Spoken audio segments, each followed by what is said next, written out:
Are you struggling to advance your career and sacrificing time with your loved ones because of endless to-dos, low energy, and just not enough time in the day? If so, then this podcast is for you.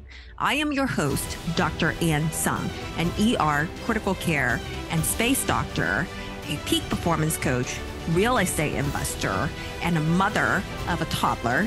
I'm here to guide you on mastering your mind and give you the essential skills to achieve peak performance. So welcome to Productivity MD, where you can learn to master your time and achieve the 5 freedoms in life.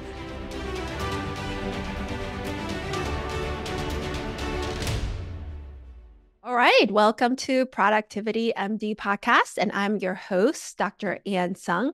And today I have Dr. Alexandra Stockwell here, MD, and she's a relationship and intimacy coach, an intimate marriage expert who is also known as the intimacy doctor. So welcome, Dr. Stockwell. I'm so excited that you're here. And the reason why I wanted to bring her on is because we often leave our spouses behind when we're trying to pursue our entrepreneurial dreams, or we focus more on our kids, the household tasks, and having the things in order. And then we forget about those date nights and building up passion and intimacy, or we just take it as it is the norm that passion, intimacy goes away. And I feel like relationship with your spouse is hugely important for stability and how you feel, what your peak performance, and also if you have kids, how stable your kids feel as well. So thank you for being on the show.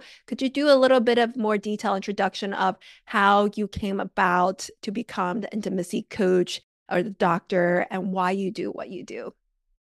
Yes, and I really love that introduction. I think it very accurately just sets the landscape for this conversation and why it's so important. So my husband and I met the first week of medical school. We got together pretty soon thereafter. We got married. I had my first child just at the end of 3rd year of medical school, second just before starting my internship. What I want to say with all of that is that between medical school and residency training and babies in diapers and just what that phase of life was like, I had no question that we loved one another, but we didn't have a really romantic relationship just because there was no time. And by romantic, I mean, yes, we didn't like take leisurely walks on the beach. And I also mean we didn't spend the weekend exploring one another's bodies because, well, there were diapers to change, babies to care for, tests to take, et cetera, et cetera. You know, we chose our wedding date based on the rotation schedule, so we wouldn't be coming right out of an exam and not be going right into one. So that was the context of the first 10 or so years of our marriage. And I want to add that both my husband and I grew up with parents who divorced when we were young. So I always partly thought that we would get divorced because it's really all that was familiar. It's like intellectually I knew something else was possible, but in my unconscious, like that's all that was familiar. And I also thought that once we had more time together, because we loved one another and were compatible, we really didn't particularly have conflict at all. You know, we had the same values in parenting, financial decisions came easily. You know, we were a good couple that I thought, well, once we have more time, we're not working evenings and most weekends, you know, of course, things are just going to heat up in the one area which was functional but not inspiring, let me say. It wasn't anything that the poets describe. And after having sex or making love, I didn't feel closer to my husband in the way that I imagined. It's like it was functional, it was fine, but it wasn't anything close to extraordinary in the way that I thought should be the case because we were so good together otherwise. So understanding that just having more time together wasn't enough, then I had to really get honest with myself that I actually had no idea what to do. And I also didn't have any idea whom to turn to. just stepping aside from the story for a second, I now deeply believe that having a fantastic relationship is a learnable skill. And one of the main problems, the main context for why that's not common is that we don't have the education to learn how to do that. We don't get it from porn. We don't get it from religious institutions. We don't get it in our sex ed classes. And it is the rare person who has that modeled at home. So, where would we get the education? So, I knew I was a good student. That I didn't have any question about. I wouldn't have gotten, any of us who are physicians, entrepreneurs, or otherwise, at a minimum, we're good students. So, I decided to do a really in-depth training on sensuality and sexuality. I had really fallen in love with the rest of my life, and so this was a sore spot for me. And so I did this really in-depth training for my own sake, for the sake of my marriage, and it happened to be for lay people, and it was also a coach training. Now, this was long before the widespread phenomenon of, I say it wasn't centuries ago, but it was certainly many years before the phenomenon of so many physicians becoming coaches. At the time, I didn't know anybody who'd left medicine other than due to accident, illness, injury, all involuntary. And so that wasn't really on my mind. And I didn't know what a coach was. Sure, I knew an athletic coach, but I didn't know what a sex coach would like. I didn't know what that was. But I went to the teaching lab because I just was really fascinated by the educational model. Like, how do you actually teach people to help people learn how to heat everything up while really being a normal person and respectful of discretion and, without using porn or anything? How do you do this? And when I went to the teaching lab, I just had the experience that I had come home. It's not that I did enjoy practicing medicine, but I realized that what drew me into medicine, I actually would be better able to accomplish as a relationship and intimacy coach. And so that is what I've been doing ever since. And I dialed down my practice, and I don't do clinical medicine anymore. I absolutely think that I serve individuals, couples, and families, but it's through the format of being a relationship and intimacy coach.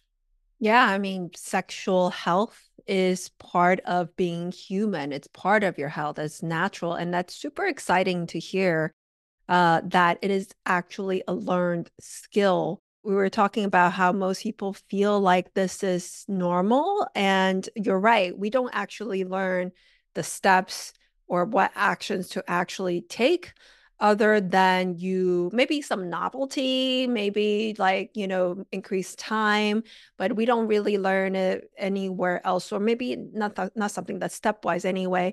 Would you be able to shed a little bit more light of like why people should actually care about their intimacy in their relationship?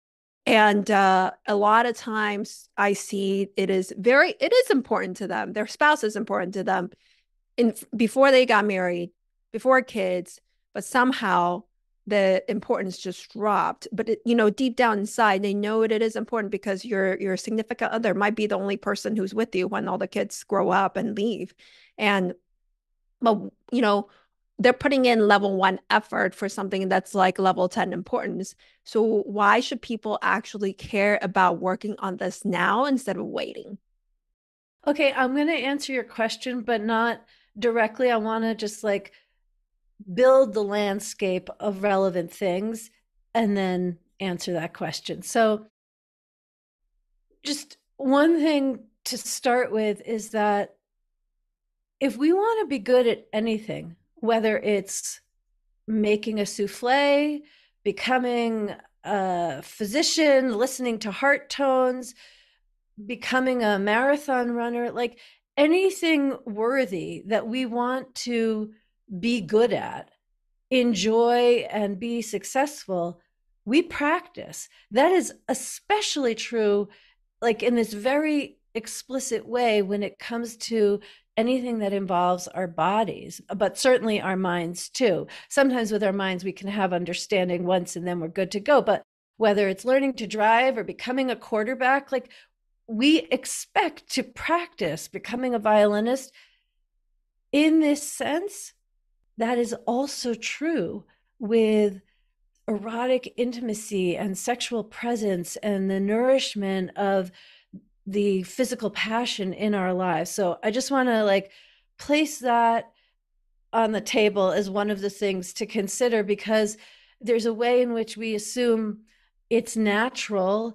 Like, sure, sometimes babies need a little bit of guidance, but for the most part, eating is natural. We just do it. It doesn't take effort.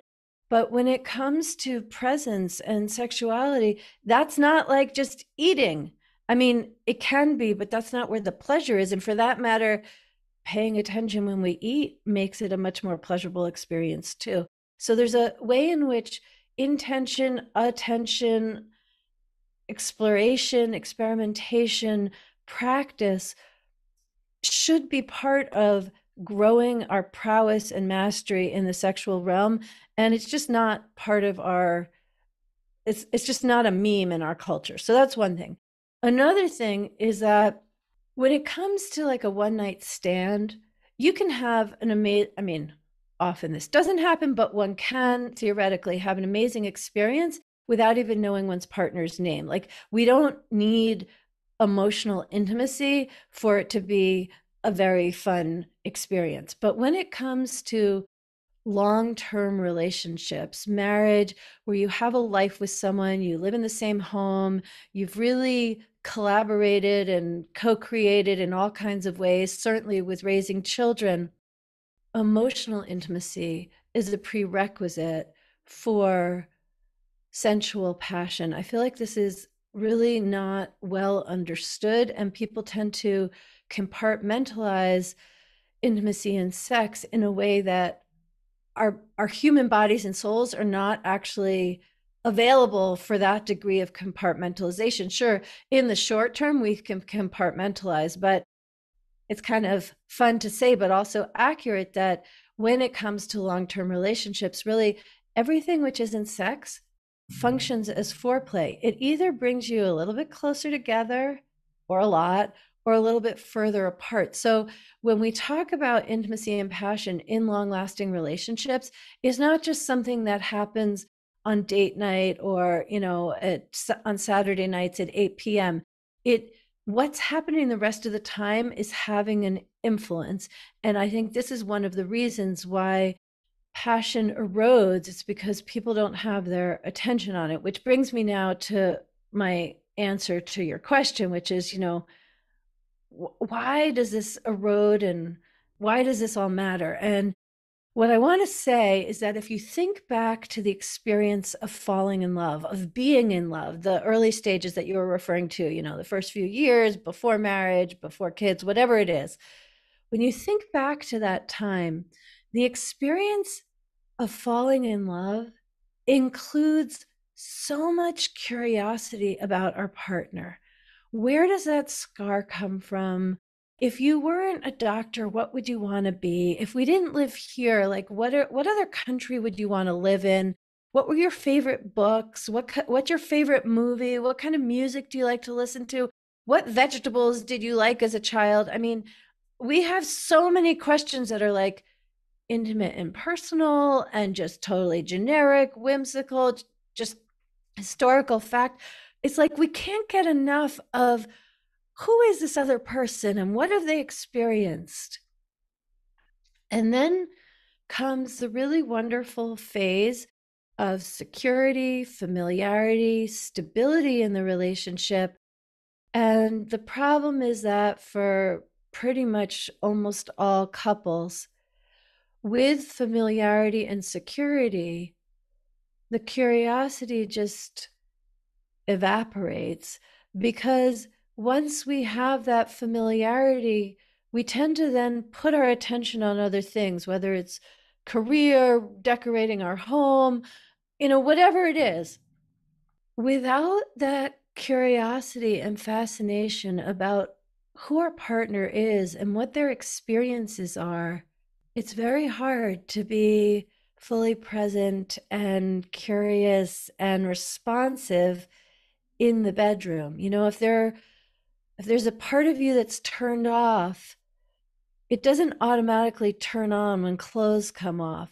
So I'm not talking about becoming an interrogator or even asking your partner questions all the time, but we as human beings grow and evolve. And if there's not enough curiosity, then the growth and evolution isn't included in the relationship. It happens outside the relationship, which means that the connection stagnates because a person grows beyond what there's room for in the relationship. So I don't mean to make this so theoretical. What I mean is, if you just ask your partner, what's a highlight from your week? Or when you drive to work, if someone has a commute, what are you daydreaming about these days? Or what are you thinking about? Or what podcast do you listen to? I'm not talking about really fundamentally changing how we interact, just bringing an invitation and interest in how your partner is developing as a human being, and bringing who I am into the marriage so that my interests and growth and accomplishments and challenges and desires don't remain outside because it wasn't part of what we included when we transitioned into the secure familiar stage. So I'll stop there. I clearly have more to say, but I want to paint the landscape of most people's experience. Yeah, I don't think I knew that, but it makes sense. I don't think I knew that you need emotional intimacy first before you can actually have sexual intimacy and passion. But that makes sense because, once you get into the kids' realm, housework, chores, you start having resentment. And then sounds like, your emotional intimacy goes down because you're being critical of the other person, you're being 50-50. And then so it's very hard to have that sexual intimacy or passion you know, just because you schedule, even if you schedule it, it might not even feel that way. So I think that makes sense.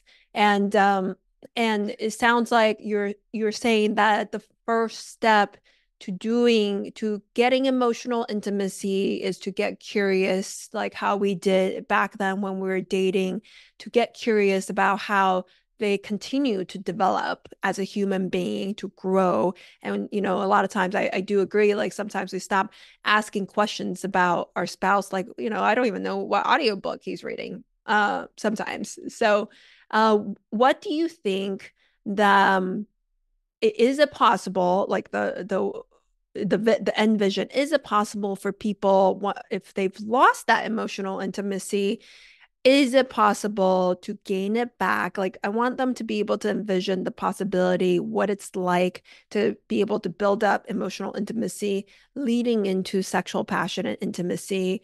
And how long does it take? Okay, well, it is absolutely possible. And it's also possible if just one of you starts. Like, you don't need to both listen to this podcast in order to get going. If one of you starts, then the other will just naturally join in without even realizing that that's happened. So it is possible. And I am continually astounded how quickly it happens.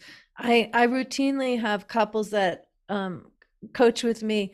Just last week, someone said they had coached with a couples therapist for 2 years and nothing had moved. They really liked her, but within a month of coaching with me, their whole connection is completely transformed. And I want to say that's partly because I coach smart people who are used to taking action, who know how to make things happen, and all they really need is to learn how to do it in this realm. So things can, people on the verge of divorce or kind of stewing in a kind of murky disconnection for years, all of it can change so quickly with guided, precise instruction. And I think one of the revelations is that this is a realm that we think of as mysterious and murky, and actually there's very precise, easily implemented instruction. But what I want to do right now is just tell a story, because it responds to a bunch of different things that you just said. So there's a couple, she was a physician, he was an engineer. It was one of the couples that I coached very early on, and so they made such an impression on me. Like, I learned so much from them. And when they reached out, they loved one another. They were, really on the same page in terms of values in life. They'd had a bunch of debt that they'd worked together to pay off, and were on the same page in terms of finances, a child in middle school and a child in high school. And when the kids went to bed or went to do their homework, they were always in different rooms in the house. They really just were not. One second. I'm sorry. They were not interacting that much when it was just the two of them, and they hadn't had sex in 9 months. So when I met them, I was clear that two things needed to happen. They needed to rebuild rapport with one another because they'd been just basically distant. And I needed to build rapport with them because when a devoted couple is, they're discreet. They're not airing their dirty laundry. And I wanted to just build trust before getting into more explicit conversations. So I encourage them to be curious about one another, to share what their actual experience was, because one of the main things that happens with disconnection is each person projects about what the other person is thinking. So in this case, this woman who was in her mid 40s, she thought, she's this gorgeous woman, but she thought her husband was no longer attracted to her because she was getting older, and that's why they weren't having sex. He, on the other hand, turned out it's that he had a lot of self-doubt and was concerned that he couldn't really pleasure her, was concerned about losing an erection, even though that hadn't really happened, that he was theoretically concerned about it. And he just didn't want to be in the situation of failing at pleasuring her. And so he declined sex so as not to have to be so uncomfortable and experience that he hadn't given her the kind of experience he wanted to give her. They had never discussed this. They each were making assumptions. And anyway, in the first maybe 3 sessions, I facilitated conversation so that all this came out, and they just immediately felt so much closer when he realized, oh, she thinks I am so attracted to you. And she realized how critical she had been and was in general, and how that really restricted her man's courage and ability to go for it. And anyway, as the third, maybe fourth session, they just had this totally different vibe. They were sitting closer to one another on the couch, and it just felt really good. And so I said, okay, well, let's go ahead and transition to talking about other things. Like, I was ready to guide the conversation into sex and what happens in the bedroom. And they smiled and were like, well, first they didn't know what I was talking about. And so I was like, what you contacted me about.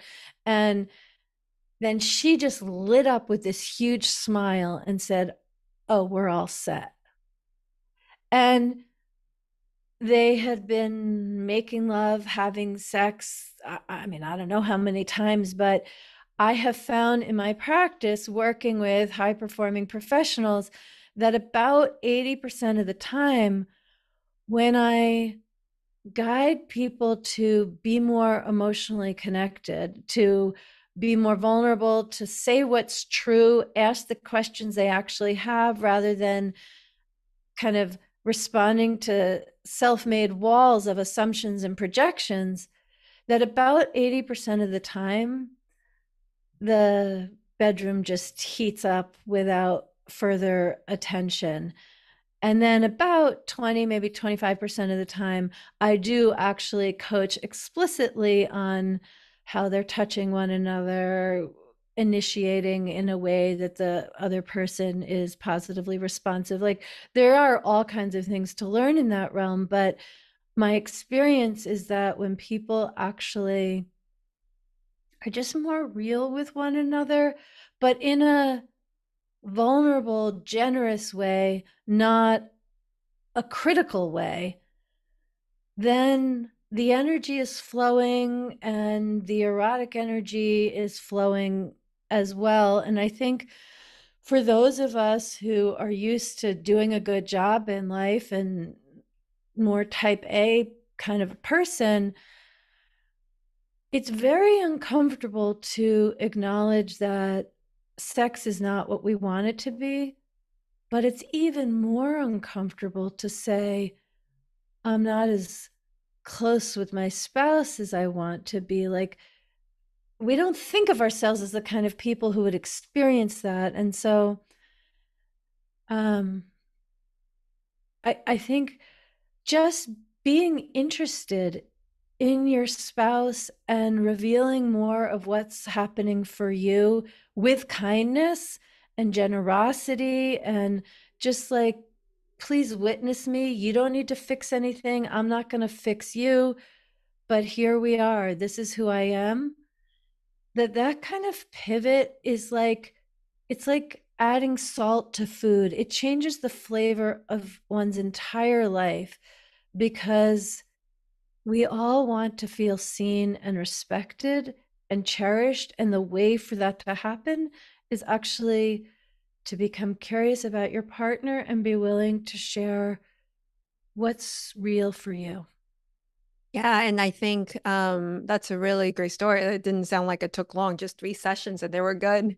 And it does take commitment on our part to make a commitment and put down our pride, because a lot of times I've seen, or even myself, it's the pride or being transactional in the relationship too, because I did this and I did this, then if he doesn't do that, then he's not supportive. So first step is to really put down the pride, and sounds like second step is to really get curious. And um and I'm wondering, so say it's a couple who, like you said, love each other, have kids.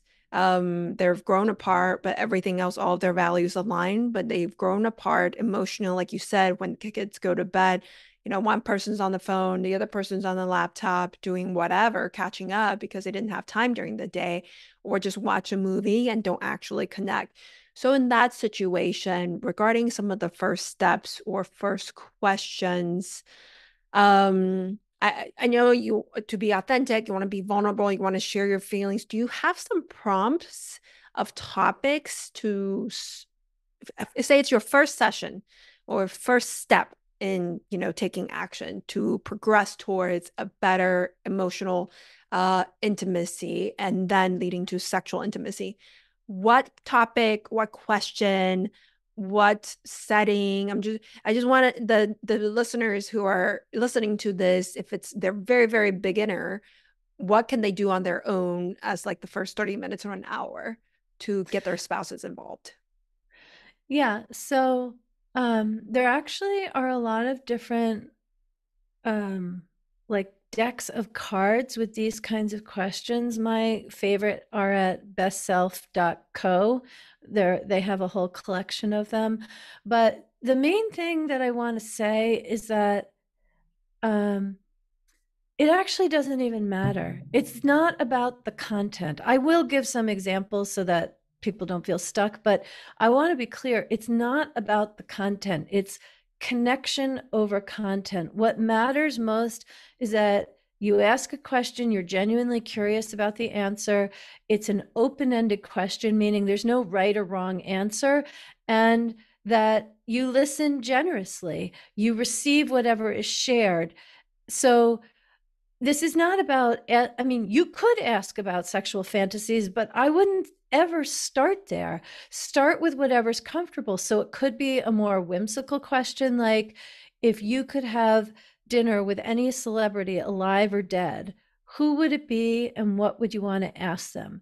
It could be, if you were going to write a movie, if someone was going to write a movie about your life, who would you want to play the lead actor? Who would you want to play you? It can be more like contemplative, like what do you think about when your mind wanders these days? What was the highlight of your week? What what's the current challenge in your life? Where do you see us in 5 years? If you could live in another country, which one would it be? Like, it really is just whatever question is going to be comfortable and not be like so weird that your spouse says, "Why are you asking me that?" No, you want it to be the kind of thing that you ask. You could even just say, I don't feel like I know where your mind is these days. Tell me, what are you thinking about? Like, it really shouldn't be complicated. And I was really looking forward to our conversation, this interview for multiple reasons. But one of them is that I am a huge fan of efficiency in relationships. And I think we tend to think like once you open up communicating, cultivating emotional intimacy, it's like this well that you drop down, and are you ever going to come back up? And like it's this prolonged thing, and it's hard to know if you're making progress. I want to invite every listener to just shed that can be true, but it does not need to be. And there's so many really efficient ways to cultivate connection. So yes, being curious is one. Another one, which is kind of a favorite because it's really easy to implement and so efficient, is to bring attention to the transitions. I think one of the places where disconnection tends to grow and fester in committed relationships is in the transitions. So what do I mean by that? Well, let's say I'm leaving for work before my husband. I can just go. We both know I leave at 7:30 in the morning, and so if it's 7:35, I've left. No big deal. That's one way. Another thing is I can, as I head out the door, say bye, and just yell it to the house. I can go over to him and give him a peck, or I can go be with him. Takes literally 2 seconds, but just bring my attention, instead of like being already driving away in my car with my mind, even though my body's still in the house, to actually bring my attention and my body to be with my husband, kiss him on the lips, and be present. Do I mean like a whole makeout? Well, maybe, but it doesn't need to be. That takes longer. But just to really genuinely connect body to body, lip to lip, and then leave, that makes all the difference in the world for when we come back together in the evening, if it feels like reconnecting or we're kind of finding one another for the first time. And so if you think of all of the transitions, like there's waking up in the morning, whether you wake up together or one person wakes up and gets up and then the other one, that the first time you see one another is a transition that can be rushed, like with no attention, or you can just take a moment to look one another in the eyes and say, "Good morning, honey." And same thing with like sitting down to a meal, whether you have breakfast together or you don't. When one of you leaves, when you connect again at the end of the day, when you sit down to dinner, when the meal is over, when the child is put to bed, when it's time for one or both of you to go to sleep. Like, that's not an exhaustive list, but in those transitions, it does not take more clock time. It just takes more attention to just honor that a transition's about to happen. And I don't mean to make it like highfalutin, just those are the most efficient and highly impactful ways. I would say if someone is like really particular about just life is too full, the easiest first thing is to just put some more attention on the transitions. And then when you feel more connected, asking questions in the way I was talking about, doesn't seem so awkward. It doesn't seem like it's coming out of left field because you're already sort of in a vibe together because you've put attention on the transitions. Yeah, I think that I really love that. That's so key. I remember, yeah, in the beginning, before kids, every time I came home from resident or from fellowship, every time I came home would be like a long hug, you know, like, I don't know, 30 seconds probably to for each other. And then all of a sudden, like after kids, it's like a peck, like hello, or sometimes not a peck, just like hello. Right. And how old is your child? 20-month old, and I have a 36-week-old fetus. Oh, that's beautiful. Okay, well, the 36-week-old fetus, that's not a consideration. There's something when the 20, I mean, in what I'm about to say, the 20-month-old, probably runs to you. And so, yeah, that when you have a young child, like of course you can embrace them first if the kid comes running, but that doesn't mean that you don't, with the kid in your arms or between your legs or after they go back to playing, that you don't just take, literally in clock time. It doesn't, even if it's 30 seconds, we all have 30 seconds every single day to get the oxytocin flowing, which is what happens with the longer hug. And which means then we feel more connected. Like when I talked about emotional intimacy paving the way for sensual intimacy and passion, I don't mean emotional intimacy in the sense of in-depth emotional conversations, although that can work, but that's not efficient. That's not available every day for most hardworking professionals. But I'm calling emotional intimacy just putting attention on one another, even briefly, but in a meaningful way. Yeah, that so and in summary, regarding some of the steps, what you can do is number one, the transitions, like giving the attention to your spouse or significant other, even briefly, like before you go to work, coming home from work, even on the phone, perhaps, um, you used to say like, "Hey, sweetheart, hey, babe." I mean, sometimes I found that, that kind of started going away too for some reason. It just like, hey. Like, Right. And what happened? it's totally efficient to add sweetheart or babe in there, and receiving it feels different. Hmm. Yeah. Yeah. It's like a little a, a meaningful microdose of loving attention. Yeah, yeah, I'm gonna do that today. Thank you for that. This will be my action today. And then when he comes home from work, we'll do like a long 30-second hug or something like that and ask how his day is, And for me, my why is I definitely want to show our 21-month-old actually how a healthy relationship is like, how we communicate, and that his parents are super stable emotionally. And so I want him to feel emotionally stable by seeing that and to grow up to be a man who can treat his future significant other the same way. And that's kind of a strong why for me as well. Me too. And also in the work that I'm doing, I didn't say that earlier, but I thought about what can I do for children? And in my mind, the very best thing I can do for children is teach their parents how to have fantastic relationships, which, honestly, for me, I didn't get into that part of the story, but I was more motivated when I saw certain behaviors in my children to figure this out than for my own personal pleasure, because we are used to putting ourselves on the back burner. I think that's another thing that I didn't say earlier, that with so many areas of our life, if we're not putting attention on them, we get feedback. If we don't pay our bills, we get notices, we get additional fees, and eventually it goes to collections.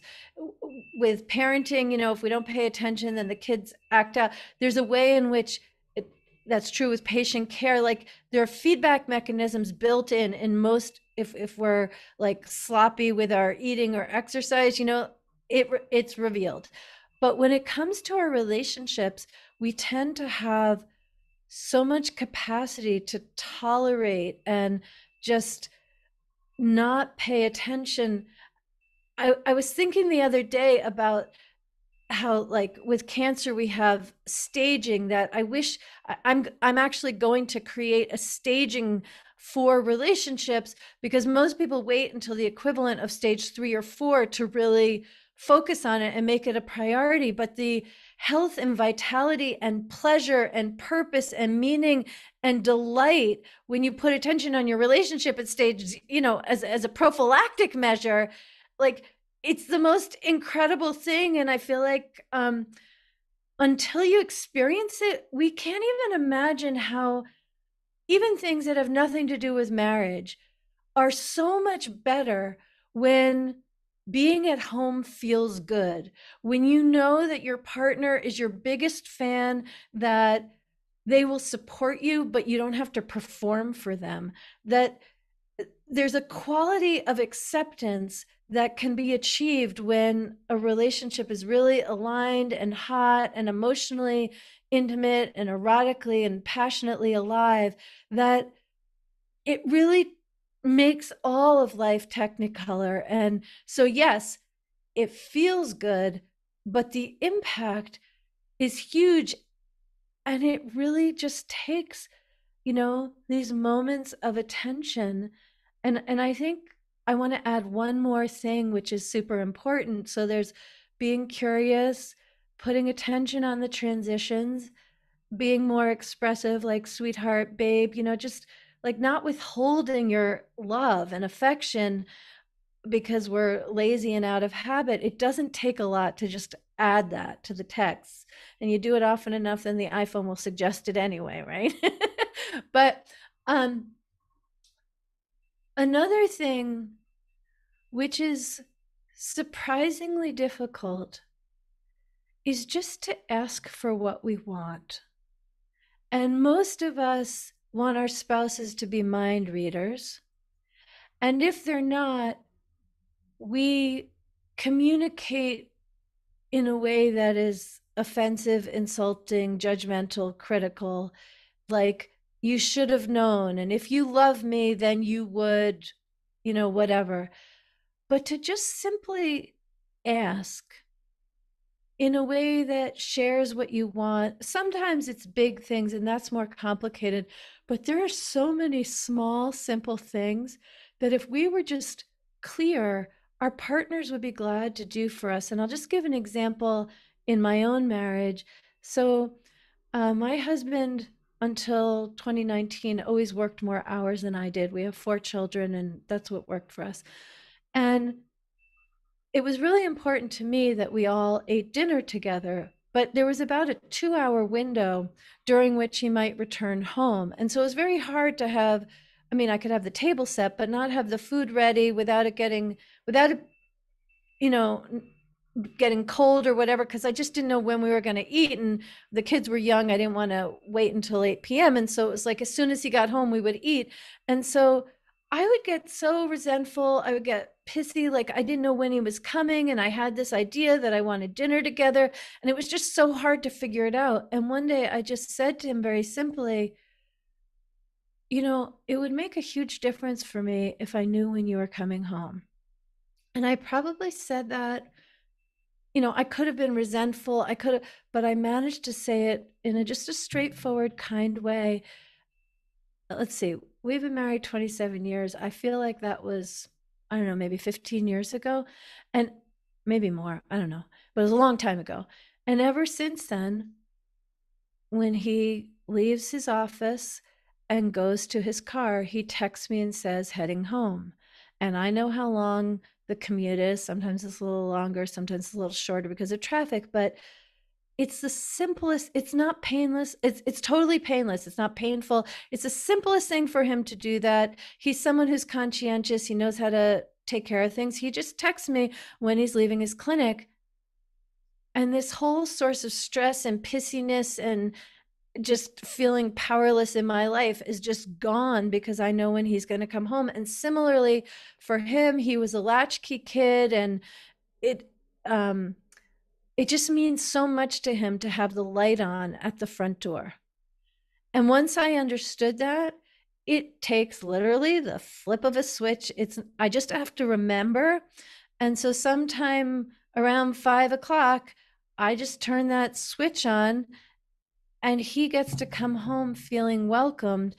It's a painless thing for me. I think there are so many things that really just make life easier. You feel more cherished, more cared for, that don't require these big long processing conversations or reevaluation or does he love me? No, just like identify what you want, and then without talking like you're talking to an employee or an MA, but like you're talking to your spouse with respect, with no requirement that they say yes, but the huge likelihood that they will, you just ask for what you want in a way that it's going to feel good to give it to you. And I think that's another efficient wasted opportunity in most relationships, because a lot of what makes a difference are actually very small things.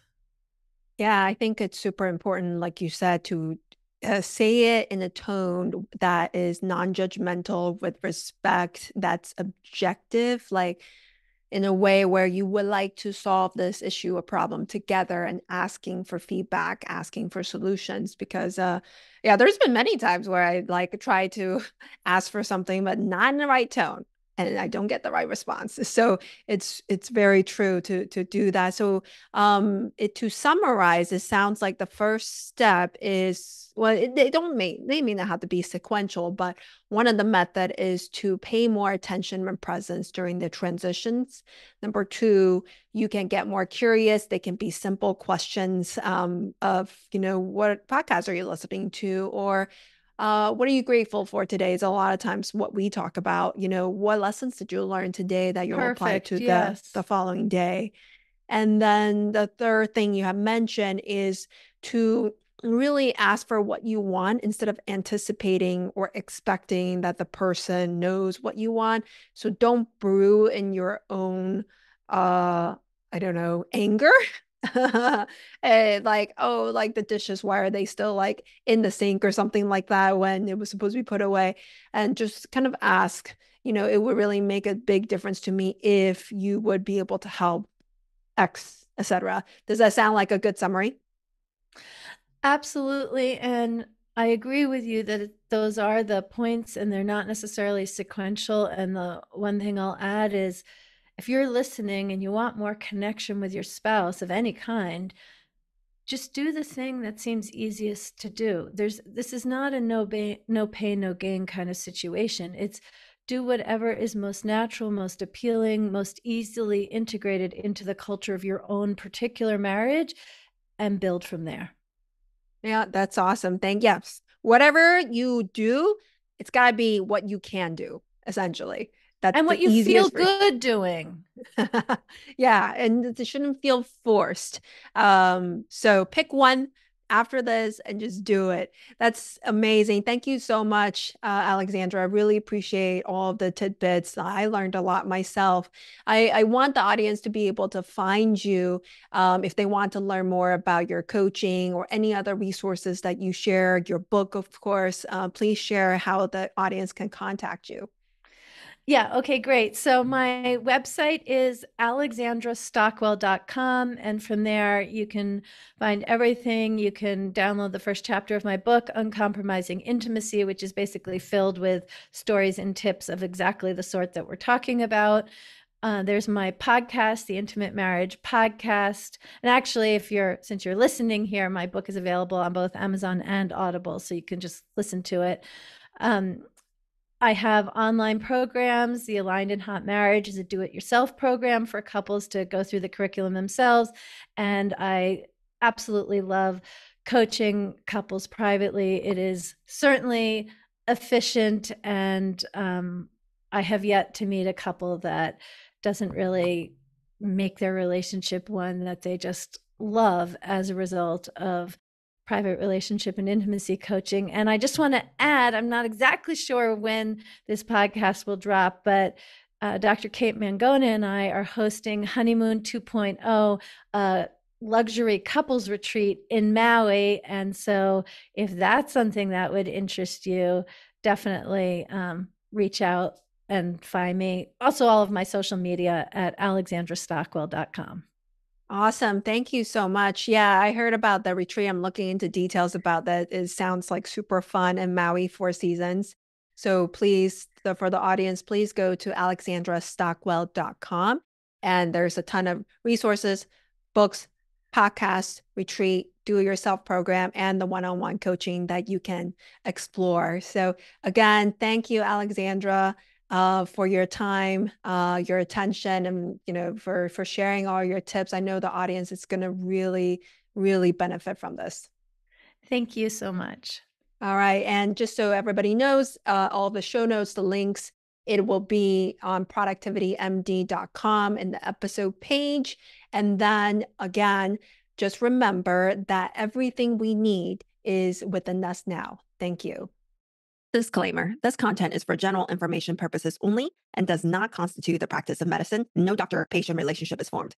The use of this information linked to this content is at the user's own risk. The content is not intended to be a substitute for professional medical advice, diagnosis, or treatment. Users should not disregard or delay in obtaining medical advice for any medical conditions they may have and should seek the assistance of their healthcare professionals for any such conditions. The views are personal views only and do not represent any university or government institution.